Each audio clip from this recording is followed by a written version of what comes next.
São 7h19. Milhares de cearenses estão entre os milhões de brasileiros que o governo federal ainda tenta alcançar para recuperar o dinheiro pago de forma indevida do auxílio emergencial. Em todo o Brasil foram destinados para esses pagamentos pelo menos 54 bilhões de reais, de acordo com o relatório do Tribunal de Contas da União. As informações com Carlos Silva.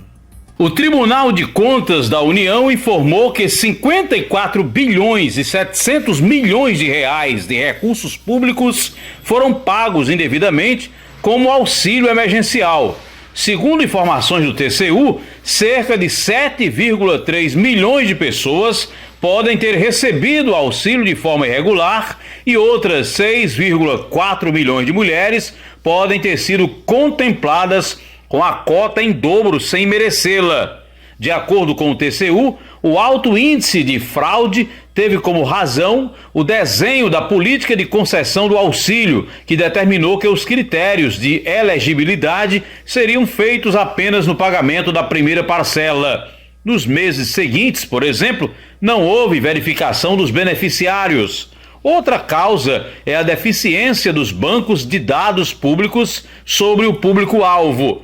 Como exemplo, as mães chefes de família que tiveram direito à cota dupla do auxílio emergencial. Atualmente, ainda não há nenhum cadastro que identifique esse público. No entanto, o tribunal prevê, de acordo com dados do IBGE, que existam 4 milhões e 400 mil mães de família, mas o benefício foi pago a 10,8 milhões. Da FM 98.5 do Vale do Jaguaribe, com informações para o Alerta Geral, Carlos Silva. Jornalista Beto Almeida, o governo federal conseguiu recuperar uma boa parte, eu não digo nenhuma boa parte desse dinheiro, com a declaração do imposto de renda, uma vez que muitos brasileiros acabaram na malha fina ou foram advertidos que para ter os dados atualizados no cadastro da Receita Federal, teriam que devolver o dinheiro que receberam pelo auxílio emergencial em 2020. Agora, esse relatório do TCU revela que 54 bilhões e 700 milhões de reais foram pagos de forma indevida a quem não merecia ou legalmente poderia receber o auxílio emergencial. Aí estão servidores públicos, ativos e inativos, beneficiários da Previdência Social e outros trabalhadores que não deveriam ter recebido esse dinheiro. Agora o governo federal ainda tenta recuperar essa montanha de recursos. Pelo menos 10% já voltaram aos cofres da União. Um valor baixo diante do volume tão gigantesco de dinheiro destinado para esse desembolso que foi feito de forma indevida. É uma missão impossível, jornalista Beto Almeida, para o governo federal recuperar tanto dinheiro? Beto Almeida, análise política com credibilidade e isenção.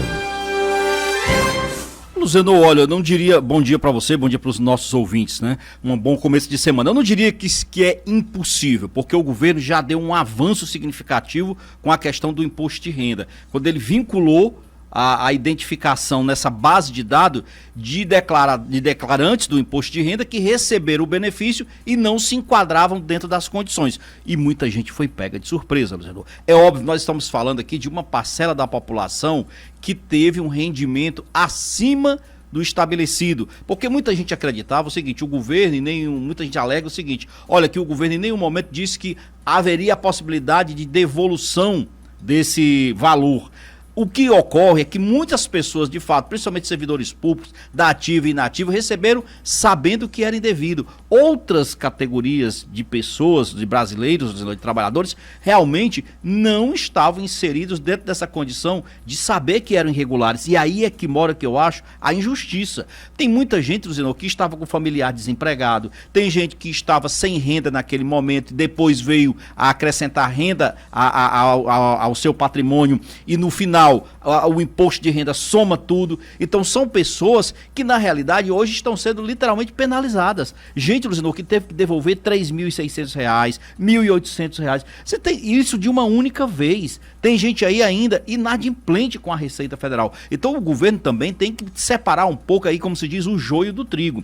Quem recebeu de forma irregular e por saber que era irregular, ainda assim tentou ludibriar o sistema, tem que devolver. Outras categorias, principalmente mulheres chefes de família, realmente não tinham conhecimento desse aspecto e, no entanto, estão aí hoje prejudicadas. Então, esse é um problema. Olha o que eu estou lhe falando, Zenu. Nós ainda vamos falar disso aqui, porque é um problema por muito tempo. Afinal, Beto, é um problema que já está trazendo muitos dissabores para muitas famílias. Nós estamos falando sobre 54 bilhões de reais e, como eu falei, creio que pelo menos 10% desse valor tenha retornado aos cofres da União. E o governo federal ainda vai correr atrás desse dinheiro que caiu de forma indevida no bolso de quem não se enquadrava nos critérios estabelecidos pela legislação para receber o benefício. O problema é que a base de dados do governo federal é falha, Luciano. Essa é a questão.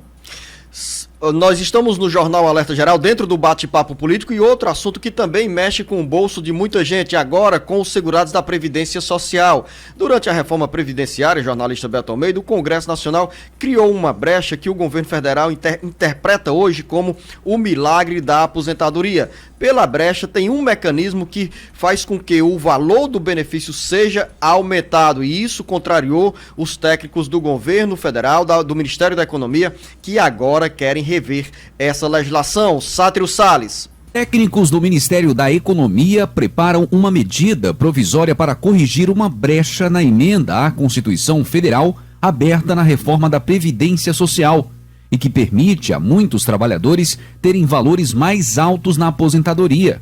A brecha está sendo chamada nos bastidores jurídicos e previdenciários de milagre da aposentadoria. A interpretação do texto da reforma é que o dispositivo permite ao segurado fazer uma contribuição extra sobre o teto do INSS antes de dar a entrada na aposentadoria por idade, em determinadas condições, e com isso inflar o valor do benefício de um salário mínimo para mais de R$ 3.800. Para especialistas da área da Previdência, essa espécie de segredo para o milagre surgiu com uma mudança na forma de calcular o valor da aposentadoria, em vigor desde novembro de 2019. As regras que antecederam a reforma previdenciária garantiam ao segurado que o cálculo do benefício fosse baseado na média das 80% maiores contribuições a partir de julho de 1994, quando houve a troca de moeda para o real. Agora, essa conta é feita sobre todos os recolhimentos no mesmo período. O novo cálculo, na avaliação de especialistas da Previdência, tende a prejudicar o trabalhador e, por isso, parlamentares incluíram na regra uma forma de evitar perdas: a possibilidade de descartar todas as contribuições de menor valor, desde que fossem mantidos ao menos 15 anos de contribuição, o mínimo para dar entrada no pedido. Com informações dos bastidores da Previdência Social, para o Jornal Alerta Geral, Sátiro Salles. E aí, jornalista Beto Almeida, uma brecha que beneficia muitos segurados da Previdência Social, e o governo considera que nessa abertura para permitir esse aumento ou esse valor mais turbinado do benefício previdenciário, é preciso corrigir, no entendimento dos técnicos do Ministério da Economia, essa nova legislação. Pois é, Luciano, isso tem gerado, inclusive, advogados já tentando ganhar dinheiro, logicamente, em cima e colocando, estimulando as pessoas que já estão próximas a se aposentar por idade a fazer uso disso, ou seja, a aumentar a sua contribuição naquele último ano, por exemplo, nos últimos 2 anos, para melhorar esse rendimento. O grande problema, Luciano, isso está existindo por quê? Porque antes da reforma da Previdência, o benefício de cálculo final da sua aposentadoria era baseado assim: descartava aqueles 20% menores de contribuição e levava em conta os 80% das maiores contribuições que você tinha dado ao longo da sua vida para a Previdência Social. E agora como é que ficou depois da Previdência, Luciano? Conta-se 100% da reforma, aliás, de todo o período de sua contribuição, mesmo do pequeno valor ao grande valor. No final das contas, dificilmente agora uma pessoa consegue se aposentar pelos critérios atuais, do senhor, com aquele limite máximo que está hoje um pouco mais de 6 mil. Aí o que acontece? Com o teto, pelo teto. O que acontece? Aí nessa brecha, os parlamentares, para não prejudicar muito os aposentados, que eles fizeram? Os segurados. O que eles fizeram? Olha, a gente mantém essa regra, mas vamos estabelecer pelo menos um limite de quem contribui pelo menos 15 anos para a Previdência em relação à contagem de todo o seu tempo que vai ter para a aposentadoria. Aí tem gente que está fazendo exatamente isso. Olha, está faltando 2 anos para me aposentar, então eu vou pagar agora acima do que eu venho pagando para eu exatamente conseguir eliminar aquelas contribuições menores e no final das contas eu me aposentar com um salário maior. Esse é o chamado milagre da aposentadoria que estão chamando. Na realidade é o seguinte, é uma brecha? Não chega a ser algo completamente assim, absurdamente, como se estivesse fraudando. Não, ninguém está fraudando. Está utilizando hoje um recurso que existe. Infelizmente, os advogados já descobriram a fórmula de aumentar e está aí o governo pronto para fechar essa peneira, como se diz. E esses assuntos da Previdência Social estão no nosso Alerta Geral Especial sobre os Caminhos da Aposentadoria, com muitos esclarecimentos e orientações, sempre aos sábados, a partir das 7 horas da manhã, com a presença do professor Paulo Bacelar. E daqui a pouco vamos falar sobre eleições 2022, Beto Almeida, e também o caso do deputado estadual André Fernandes, que criou constrangimento para a Assembleia Legislativa do Ceará. Tentou dar carteirada lá em Ipojuca, em Pernambuco, e se deu mal. Daqui a pouco. São 7 horas e 32 minutos. Constrangimento para a Assembleia Legislativa. O deputado estadual André Fernandes passa por saia justa em Pernambuco após descumprir decreto estadual sobre a pandemia. É acusado de debochar de guardas municipais e acaba sendo conduzido à delegacia de polícia para prestar esclarecimentos. Quem conta detalhes agora sobre esse caso é o nosso correspondente Carlos Alberto. O deputado estadual André Fernandes, do Republicano, ganhou o noticiário neste final de semana ao ser conduzido à Delegacia de Polícia Civil da Praia de Porto de Galinhas, na Grande Recife, após descumprir um decreto estadual do governo de Pernambuco que trata de medidas preventivas contra a pandemia da Covid-19. André, de acordo com uma nota da Prefeitura do município de Ipojuca, onde está localizado o belo cartão postal do litoral pernambucano, ignorou neste sábado as normas restritivas voltadas ao combate da pandemia, debochou das orientações dos guardas municipais, usou da condição de parlamentar para não sofrer sanção e, após resistir às recomendações sobre o decreto do governo estadual, foi conduzido em seu próprio veículo à Delegacia de Polícia para prestar esclarecimentos.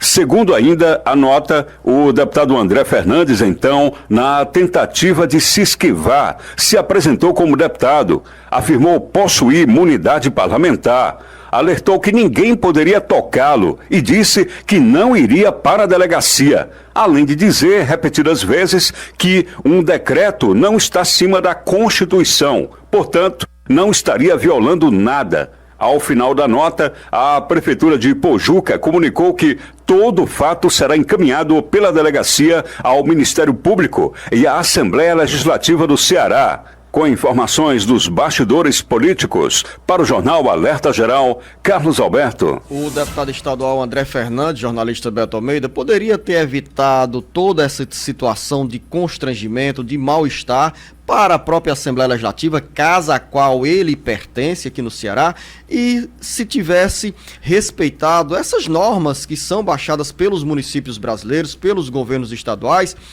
como medidas adotadas para evitar a transmissão da Covid-19. E aí o André Fernandes foi às redes sociais, tentou contestar a versão, dando a versão dele, mas as imagens gravadas e divulgadas a partir dessa nota da Prefeitura de Ipojuca, na região metropolitana de Recife, as imagens são fortes, são contundentes e até certo ponto incontestáveis do ponto de vista de uma nova versão que você possa apresentar. O deputado André Fernandes, dizendo, a todo instante dizia que não estava descumprindo a Constituição Federal, que ali o que estava prevalecendo era um decreto e que um decreto não se sobrepunha ao texto constitucional. Só que ele esquece que em 2020, no comecinho da pandemia, o plenário do Supremo Tribunal Federal garantiu aos estados e aos municípios autonomia para tomar providências de forma a evitar a propagação da Covid-19. Ou seja, houve o entendimento da Corte Máxima do país de que os estados estão sim instituídos por garantia constitucional, inclusive, de editarem seus decretos em obediência às normas sanitárias. Mas o deputado André Fernandes não se satisfez apenas com isso, Zelo. Ele, na realidade, debochou dos guardas municipais, desafiando-os a entrarem na água se quisessem impedir que ele tomasse um banho. Não é que o deputado André Fernandes esteja proibido de frequentar uma praia em Pernambuco, ele tem liberdade como qualquer cidadão. Agora, é preciso dizer o seguinte, que como parlamentar, ele precisa sim dar exemplo, Zelo. Se ele sai do estado do Ceará para ir ao estado de Pernambuco e lá existe um decreto que proíbe o banho de mar, porque Pernambuco está sim passando por um momento muito crítico da pandemia, mais até no momento do que o estado do Ceará. Então, qual é o custo do deputado André Fernandes se adequar à legislação, ao decreto que está em vigor lá? É como vir um parlamentar de qualquer outro estado do país e simplesmente chegar aqui ao nosso estado e desrespeitar. Então, assim, é uma questão que não dá para caber em um discurso de que ele não está desrespeitando a Constituição. Ele está desrespeitando o estado de Pernambuco, desrespeitou literalmente a Guarda Municipal, zombou da Guarda Municipal, orientou inclusive na conversa, no diálogo dele lá com os policiais disseram, olha, as outras pessoas saíram da água porque o senhor não, exatamente porque ele se arvorou da carteirada, que foi algo que eu achei absurdo que ele tentou dar como parlamentar, tentando intimidar os policiais, a Guarda Municipal, de que se eles tocassem nele, ele seria preso por ter imunidade. E mais, não prevaleceu nada disso, porque ele, inclusive, Lucindo, ainda tentou subir a escadaria para chegar ao hotel e os guardas municipais foram firmes, impediram que ele tivesse acesso à escadaria no intuito de literalmente fugir da área, de deixar a areia. No fim das contas, ele foi detido, foi no carro conduzido dele, no próprio carro à delegacia de polícia. Você pode chamar do que quiser, foi conduzido no carro dele, ele foi detido, porque por ele mesmo, pelo gosto dele, ele não teria ido a canto nenhum. Mas ele foi detido porque foi levado, embora no carro dele, foi conduzido, ele foi no carro dele, mas ele teve que ir à delegacia e olha só, foi registrado boletim de ocorrência, foi instaurado um inquérito por portaria, que eu não sabia nem como é que é esse inquérito, por abuso de autoridade e infração de medida sanitária preventiva. Após a conclusão desse inquérito, vai seguir o caso para a Justiça e além de ser também encaminhado o resultado disso aqui para o Ministério Público Estadual e para a própria Assembleia Legislativa, porque ele acabou criando um constrangimento para o Poder Legislativo que ele representa onde quer que ele esteja como parlamentar. Lembrar que em 2020 o deputado estadual André Fernandes acabou sendo punido pela Assembleia Legislativa ao ter o mandato suspenso por 30 dias em função da quebra do decoro parlamentar, ou seja, desrespeito às normas internas do parlamento, do Poder Legislativo. Você lembra, jornalista Beto Almeida, que mesmo você registrou em alguns momentos essa investigação feita pela mesa diretora da Assembleia, pela Comissão de Ética sobre desvio de conduta do deputado André Fernandes, naquele momento porque ele havia levantado suspeita publicamente contra o colega Nezinho Farias, né, atual prefeito do município de Horizonte, por suposto envolvimento com facções criminosas. E isso custou uma punição, a suspensão do mandato por 30 dias do deputado estadual André Fernandes. O que é lamentável só, Luziano, é que assim, parece que 4 anos não serão suficientes para o jovem deputado André Fernandes aprender a lidar com as responsabilidades do cargo de um deputado estadual. Que deputado estadual, ele tem uma responsabilidade imensa perante o seu eleitorado, perante o seu estado, e que não pode ser simplesmente se arvorar de que pode fazer o que quiser, contrariando determinações, decretos, leis estaduais, municipais, por onde quer que ande. São 7 horas e 40 minutos. A semana pode ser decisiva para o destino partidário do presidente Jair Bolsonaro e também dos aliados que o acompanham e querem acompanhá-lo na disputa pela presidência da República em 2022. A decisão sobre o destino partidário, que pode ser o patriota, gera também inquietação entre os aliados do Palácio do Planalto no Ceará. Quem conta mais detalhes é o Carlos Alberto. A semana pode ser decisiva para o grupo político liderado pelo presidente Jair Bolsonaro oficializar desembarque no Patriota. Uma nova confusão surge na agenda que vem sendo definida para o presidente da República encontrar um abrigo partidário seguro na caminhada pela reeleição em 2022. Há, porém, novos embaraços. A briga entre lideranças nacionais do Patriota ganhou mais um capítulo e virou uma crise política que bate à porta do Palácio do Planalto. O estopim do conflito é o pedido do cartório do primeiro ofício de notas do Distrito Federal, que exige a apresentação de documentos que comprovem a legitimidade da convenção realizada no último dia 31. A nota emitida pelo cartório estipula um prazo de 30 dias para a cúpula do Patriota apresentar documentos e provar que houve quórum qualificado na convenção que mudou o estatuto da sigla e deu sinal verde à afiliação de Bolsonaro e de seu filho, o senador Flávio. Poucos dias antes da convenção, o presidente do Patriota, Adilson Barroso, já havia destituído 4 delegados, fazendo as substituições dos dirigentes por nomes simpáticos a seu plano, de acordo com a ação que o grupo dissidente encaminhou à Justiça. O vice-presidente do Patriota, Vasco Rezende, foi um dos que assinaram a petição contra o que chamou de golpe promovido por Barroso para filiar a família Bolsonaro. É nesse ambiente confuso que os aliados do presidente Bolsonaro têm para esta semana reunião com o objetivo de ultimar detalhes sobre a filiação ao Patriota. Com informações dos bastidores políticos, para o jornal Alerta Geral, Carlos Alberto. Essa era a principal agenda política e partidária dos aliados do presidente Jair Bolsonaro. Nesta semana, a reunião para definir a data de filiação ao Patriota. Mas essa briga interna, jornalista Beto Almeida, acaba, como disse o Carlos Alberto, gerando embaraços para a filiação do presidente Jair Bolsonaro, que precisa estar ligado a uma sigla para concorrer às eleições de 2022. Que dificuldade, né, Luciano, que o presidente encontra para entrar, para ser aceito numa sigla partidária. É impressionante como há dificuldades para um presidente da República e todo o seu entorno acertar essa definição. Na semana passada, inclusive, quando perguntado por jornalistas e por apoiadores, ele disse que essa entrada dele no Patriota estava quase certa. Ele usa aquela figura de linguagem e diz, isso é como um casamento, tem que ser programado, planejado para não dar problema. Só que pelo jeito, Luciano, o noivado ainda nem aconteceu direito. Só na fase do noivado, pois né, Beto? E já está dando problemas, inclusive com essa perspectiva de filiação, não só dele, mas do filho, o senador Flávio Bolsonaro. Porque a ida do senador Flávio Bolsonaro era exatamente uma espécie assim de aquecimento, vamos dizer assim, para a ida de muitos bolsonaristas para o Patriota. O que está acontecendo hoje, na realidade, é uma briga que eu diria cartorial.